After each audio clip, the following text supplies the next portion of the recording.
తెలంగాణ రాష్ట్రంలో పంటల బీమా అమలు చేయాలని గతంలో బీజేపీ డిమాండ్ చేసిందన్నారు ఎమ్మెల్యే పాయల్ శంకర్.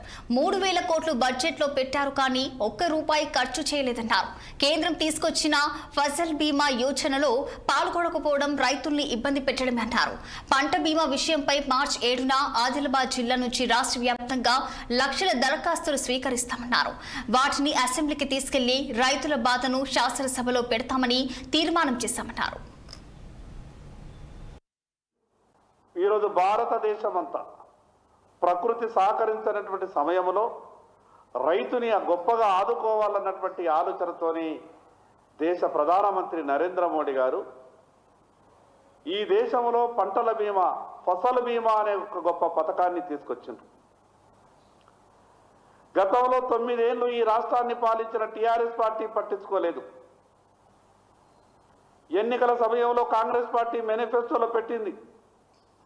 కాంగ్రెస్ పార్టీ అధికారంలోకి వస్తే ఈ రాష్ట్రంలో పంటల బీమా, ఫసల్ బీమా పథకాన్ని తెస్తాం, రైతు కట్టేటటువంటి ప్రీమియాన్ని కూడా ప్రభుత్వమే భరిస్తుంది, దానికి హామీ ఇస్తున్నామని కాంగ్రెస్ ప్రభుత్వం మేనిఫెస్టోలో పెట్టింది.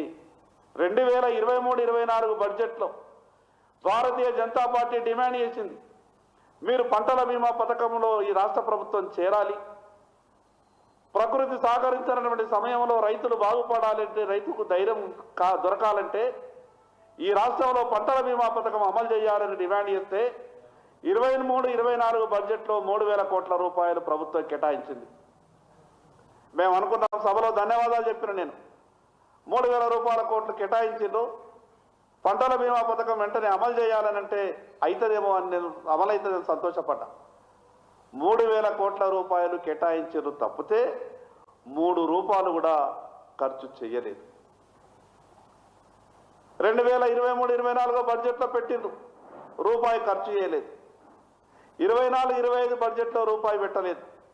25-26 బడ్జెట్లో కూడా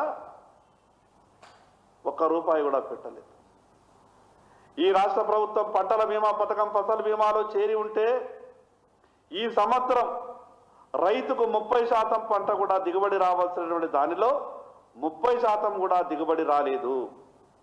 ఉదాహరణకు ఆదిలాబాద్ జిల్లా, నిజామాబాద్ జిల్లా, మెదక్, ఇక్కడ అన్ని జిల్లాలలో ప్రత్యేకంగా పత్తి కానీ, సోయాబీన్ కానీ, మిగతా పంటలు పండించేటువంటి రైతులకు ఈరోజు